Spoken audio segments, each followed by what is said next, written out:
What's up, guys? It's Envy. Now, you guys have been asking for this for quite a while. So finally, we're here with Envy's list of the top 8 Iron to Gold junglers. Now, we're actually going to start with the players to watch this time. So first in the players to watch, we have Pimpin, right? He is quite coin flippy, depending on some of his teammates. If he's been stuck with teammates that aren't very good, he's not going to thrive in that situation.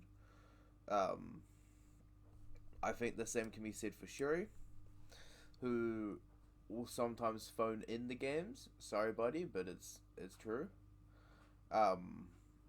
If, for instance, people are talking shit to him, then he might come out swinging a bit more.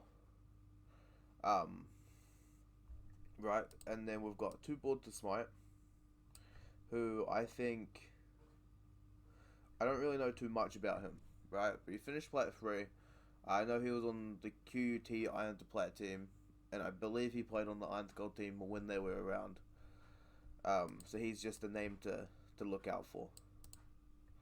So with the players to watch out the way, because I do think, because Shuri at the moment, from what I know, is playing top lane on a team, which is why, he's not really getting too big of a segment here. I don't even know if Too Bored to Smite's going to come back, and then Pimpin's kind of a coin flip player. So we take them out, because they probably range from, let's say, 3rd to 6th in the Iron to Gold junglers, but a lot of them were Plat players. You can make the same case that because Will was Plat and Mylon was Plat, but they both ended up finishing back down in Gold. So, we all know how this is going to start. Jetman at 1. I've had the pleasure and unpleasure of playing with him quite a bit over the years. Sometimes it's been good. Other times, when I was newer to the scene, it was a bit trash. Let's be honest. He's very good at shot calling, right? I don't have to do a single bit of shot calling when he's in the game, and he just, not that he micromanages people, but he's really good at enforcing the fact that you need to be at the Dragons, right? If we're not contesting something, he's very vocal about, we're not contesting that. So that's Jetman. Obviously carry champion style pool. Has known to play tanks in the past when his team has needed it, but a lot of his teams do benefit when he is popping off on the likes of a Kindred. So at number 2, right, it is a toss-up, because I'm going to put Zealous here. I know what you're thinking. You're like, what about Nampage? We'll get to Nampage. Okay, Zealous is here for the same kind of things as Jet.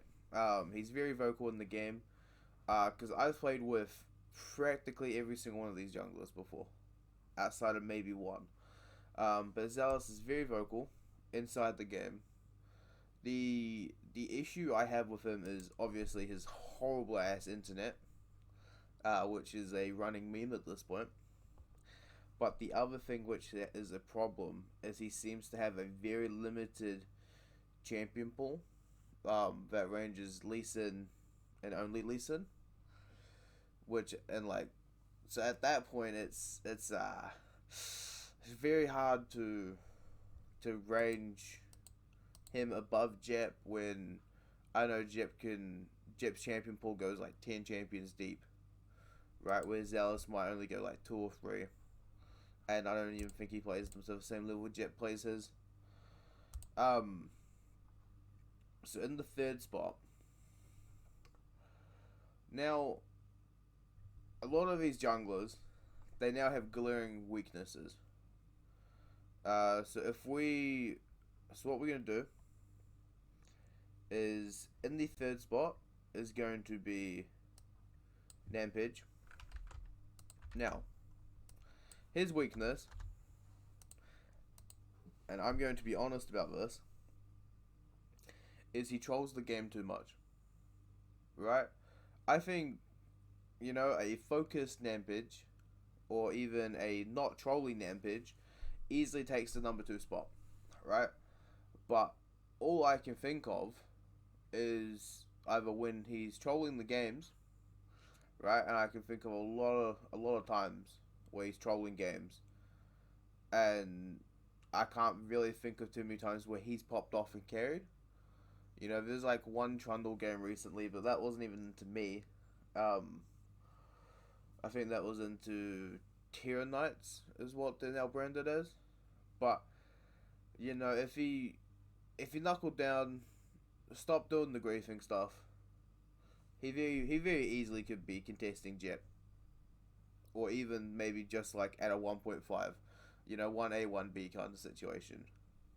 He just needs to get his attitude in check. Right, at 4, we're gonna put Mylong, right? The weakness in Mylong's game is his champion pool is very unorthodox, right? You got Jax, and once Jax is gone, you're kind of not left with much, and that is very, very sad because I can't think of another champion he plays. All I know is he plays Jax, and now my mind is blanking for the rest of them because he doesn't play too many other champions, which means he's a liability once the Jax gets banned in the game, which I think by now, because he's been around a lot, he should have adapted to Jax being banned. Sort of like how, in a way, I adapted to Malzahar being off the table. As much as you want to be like, haha, Envy, you suck, right? I did pick up Orianna, I picked up Cassio, got Nico, right? All because I wasn't getting Malzahar every game. So I think he needs to take the time, pick up some new champions, come back, and then he could probably, if you remove some of the horrible decision making, he could probably contest them at like a third spot, right? But it's just the weaknesses are very glaring. Genzo is not on here for the simple fact that he doesn't play tournaments very often, right? He's starting to come back a little bit now, but he's going to be going again for school, and he doesn't even like main jungle, he mains mid.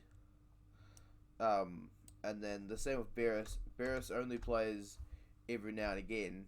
He's not really like there all the time. Right. At number 5, we're putting Will / Greggy, depending on what name he's currently under.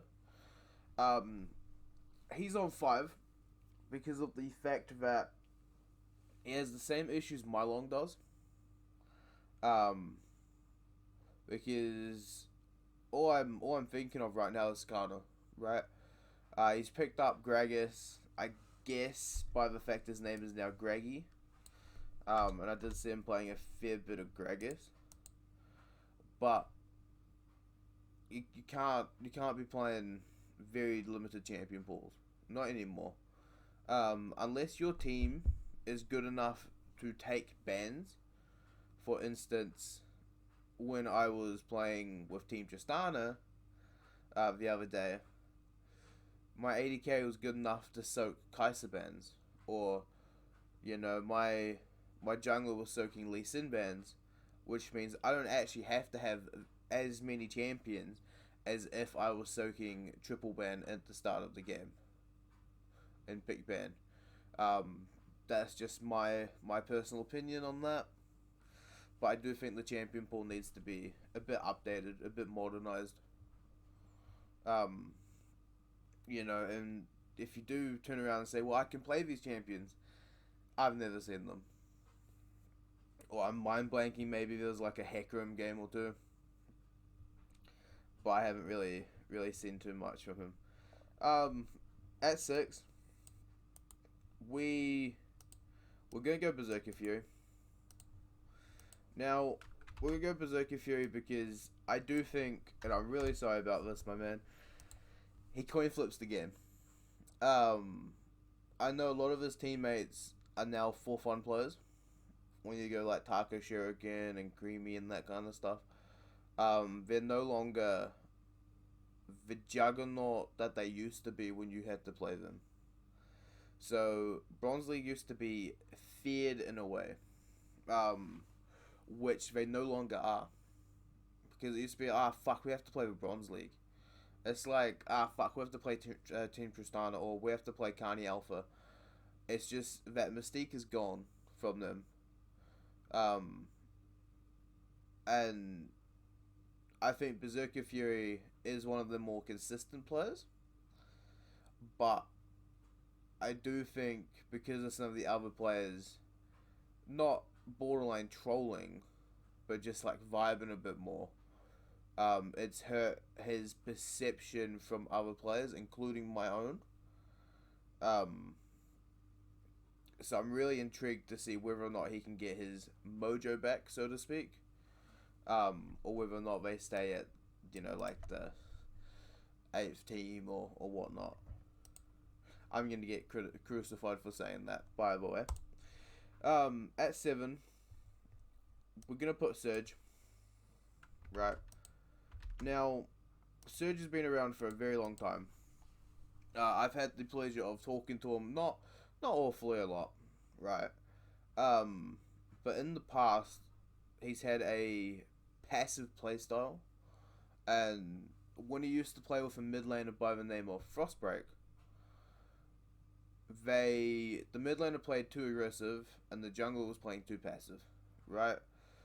I haven't seen too much of a shift in his playstyle, and that's going back at least a year and a half, if not longer.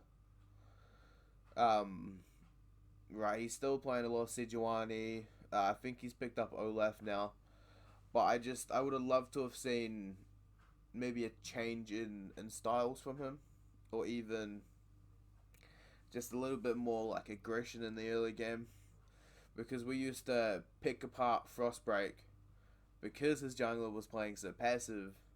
His jungler would never be there for the counter, or if they were, they're not really looking for a fight, but we were. That is just my assessment on him as a player. I haven't really had the honor of playing with him too much. The same with, I haven't really played with Mylong. I played a couple games with Will, but not too many games with Will. Now, at number 8, Risebot hasn't played a lot of tournaments recently, but neither has Seiko, because he is too busy like broadcasting and casting and whatnot. And Ubi's an AD carry main, right? So I'm gonna chuck Risebot / Seiko in the 8th spot. Now, these two players, I've had the pleasure of playing with Risebot a bit, but I've never actually played with Seiko. But he hasn't been on my radar, so to speak, which means in terms of like junglers, he didn't really impress me while I was playing mid lane.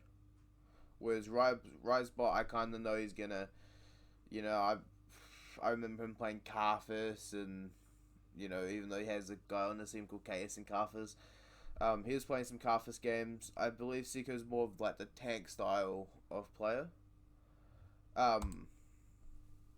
But that's my list. Ubi is going to be getting a honorable mention because his Graves is feared. Right, we got Ubi in the honorable mentions. The same with Trash Can V, and Hirogi, right? Who are no longer eligible for my lists, I guess. F in the chat for Hirogi and Trash Can. So that's my list. Top 8 junglers. These are the players who main the position, right? Because you could throw a mid main into the jungle, and some of them, they might play better than 6, 7, 8, right? But they don't main the position. Anyways, you'll be watching an Envy video. Peace out. I just wanna feel you're alone.